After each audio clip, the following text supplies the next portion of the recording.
Welcome back to JKP Rising. In today's video documentary, we're going to break down episode 8 of Reign Series 3 called Reunion. Just like the last episode, Personal, we had a lot of characters coming together. Episode 8 takes that to the next level and everyone reunites, especially someone towards the end of the episode. I'm doing dual lighting for this video documentary. I have a key light, I have 2 side lights to mimic the thumbnail of blue and red, so hopefully it comes out okay and it's not underexposed. I mentioned in previous video documentaries that because of Chloe's death, it starts a brand new character arc for Tom. And in this episode, we really start to see how messed up Tom actually is, not only from Chloe's death, but how he has always been.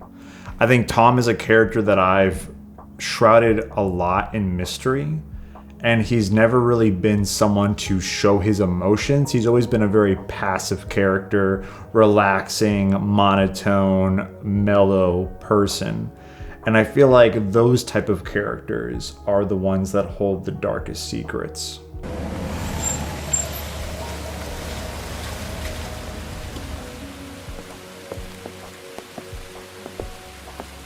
Aaron and Richard arrive at the scene and they want to make sure Tom's okay, and they catch Tom in a really awkward act where he's talking to people when no one's around. I don't know, Mom. I don't know. She knew Ace. Yeah, I know, Dad. A hell of a coincidence. Tom? He's so lost in his thoughts that he doesn't even notice the door open, doesn't notice 2 people walk inside. Where are your parents? They're not shocked by this? My parents? You heard me? Chloe just killed herself in front of him and he's traumatized and he's kind of gone into this other realm of consciousness. Yeah, where are they?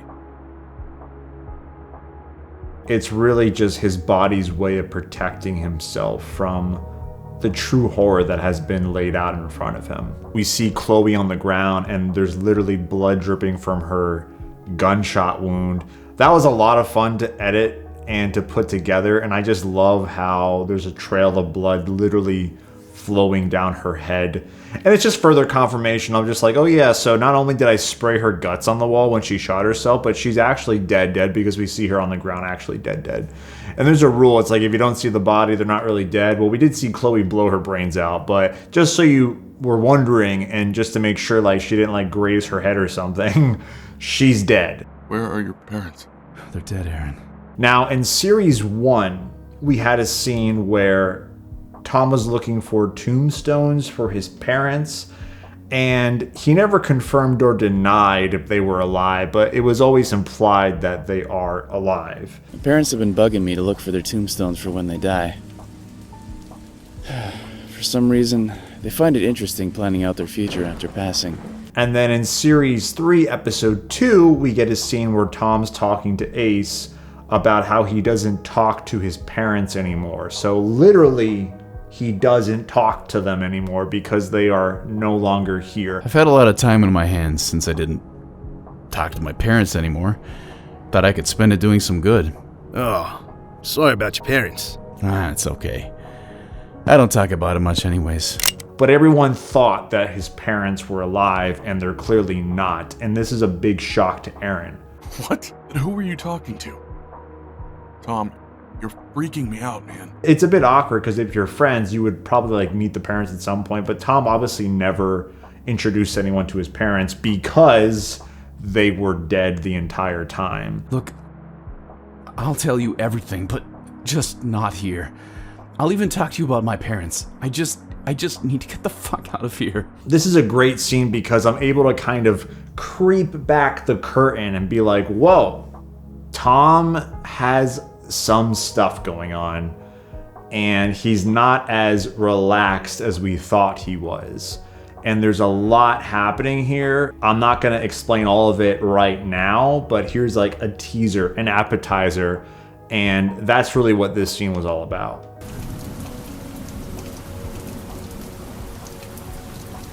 Mort is in a very bad state of mind.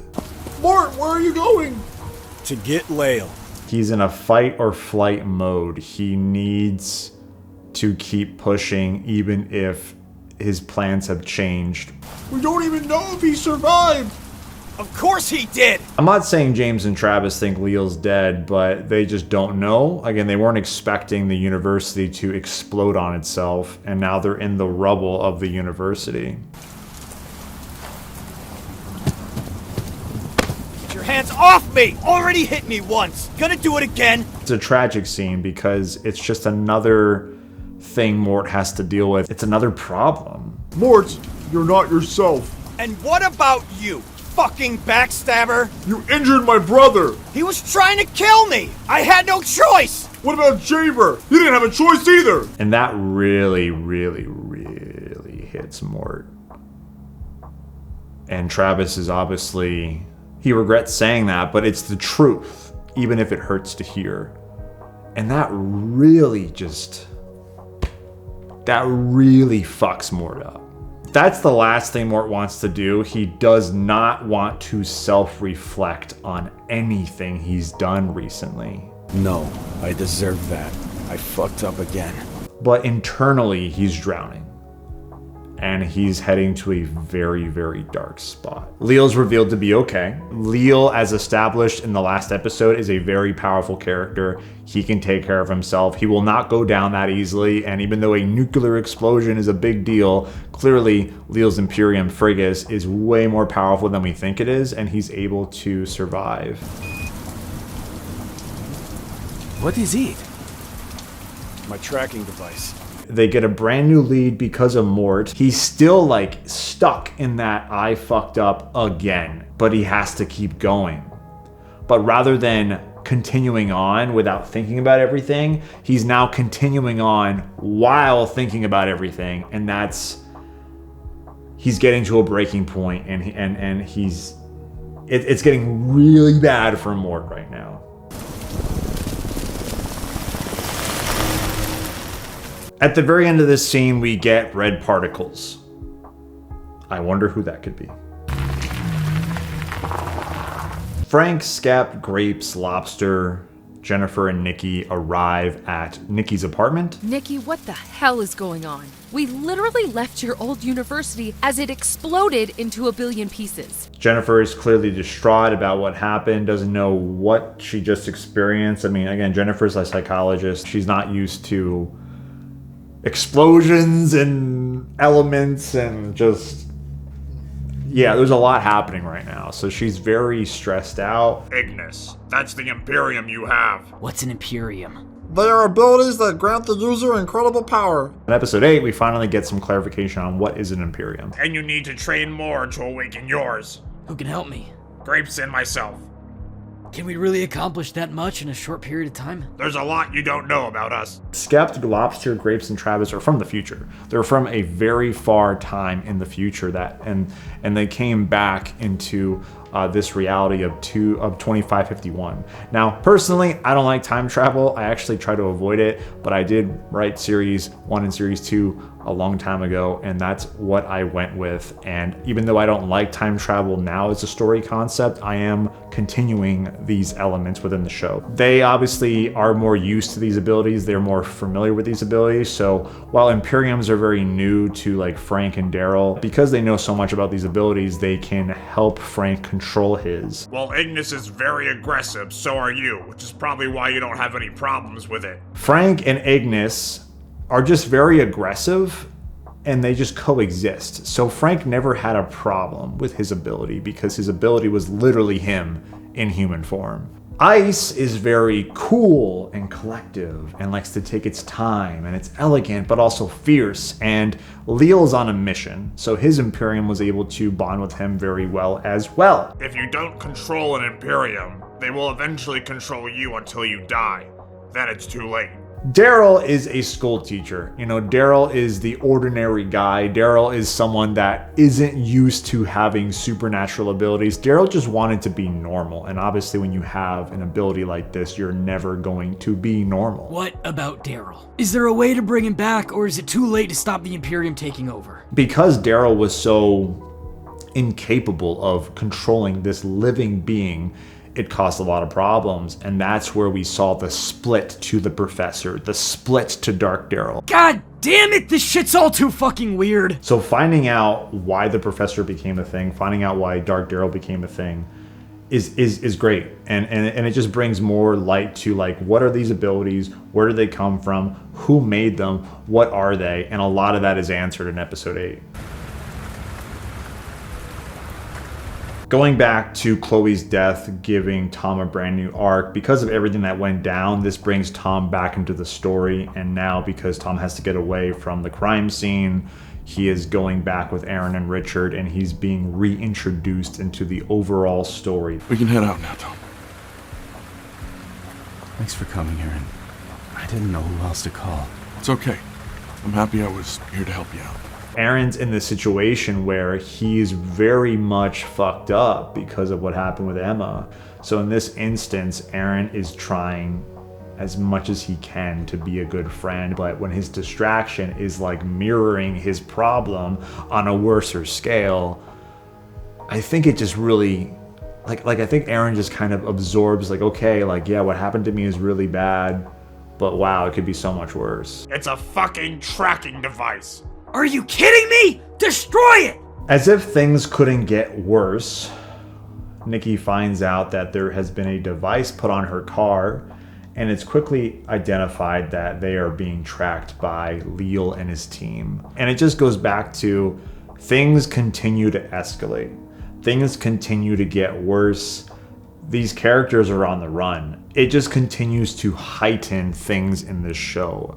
Things keep getting more and more and more intense. These characters are facing the consequences of their actions.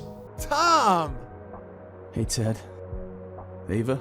It's been so long. How have you been, man? So the name implies reunion, because everyone reunites, and in this scene we have Tom be reunited with Ted and Ava. Chloe killed herself in front of me.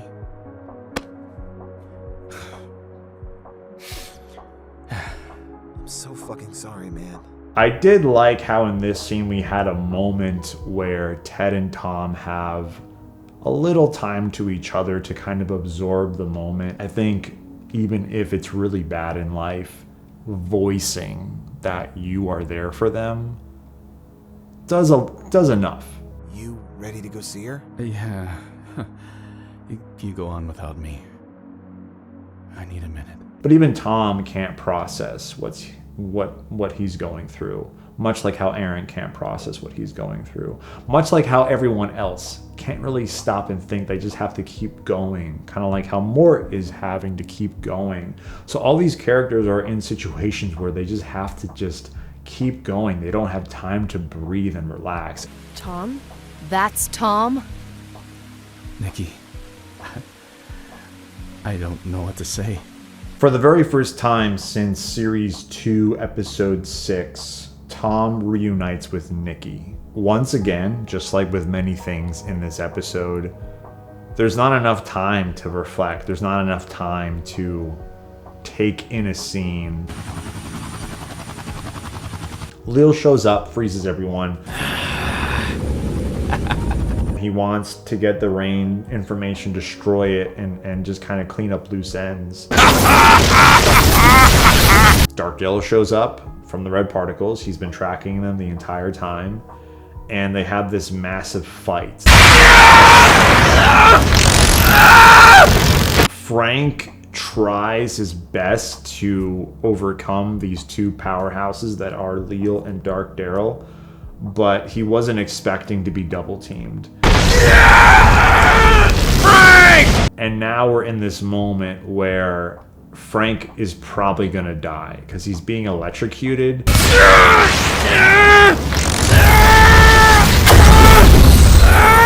Using excessive force in some capacity can have things change, can have things alternate. And we see that play out with Frank, where he's taken on so much damage that he awakens his ability. In this instance, because his Imperium awakens, he does the next level above blue fire, which is considered to be extremely hot fire. The next level above is plasma. Frank's fire turns white, And because of this, he's able to break free of Leo's grip because plasma is damn hot and it kind of melts Leo's grip on him. In this moment, Frank is in overdrive. His Imperium refused to let Frank die because they're so similar. You wanted me? Here I am! And he goes on an onslaught against Dark Daryl, who was not expecting Frank to overpower him, because in the previous 2 episodes, Dark Daryl has been able to easily overpower Frank. And in this moment, we apply the same rule to Dark Daryl now, where this excessive amount of power and force collides with an Imperium, which causes change. And because of this change, we get Daryl coming back. Daryl! Yes? Yeah. Just like in Series 2, Episode 6, where the Falcon landed on him, that snapped the Professor back into Daryl. In this case, Frank unleashes plasma onto Dark Daryl. It zaps him away, just blows up, chaos. Daryl comes back, but now the twist is that the Professor returns. If that's you, who's...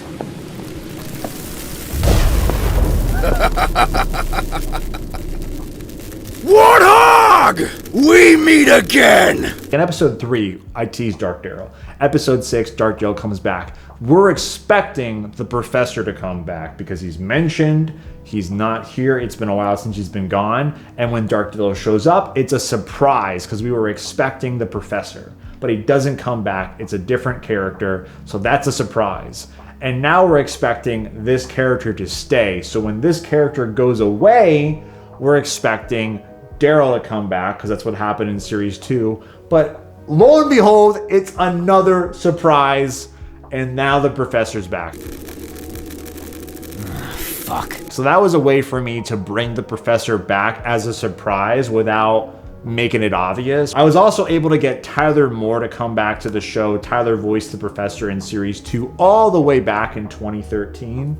So to have Tyler be back in the show voicing the Professor was actually quite incredible for me. So yeah, the Professor is back in the show. Frank has to now fight his old rival, and it's just a mess. It's a mess, but I love it. It was so much fun to make. It was so much fun to explore and just finally get to this point, you know, because when Dark Daryl was introduced in Episode 6, I knew that the Professor was going to come back at the end of Episode 8, but I had to get there. And now that we're finally here, now that we finally have the Professor coming back, so much is happening. So thank you so much for watching. That was the Reign Series 3 Episode 8 reunion video documentary breakdown. Stay tuned for more video documentaries like Episode 9 and beyond on JKP Rising.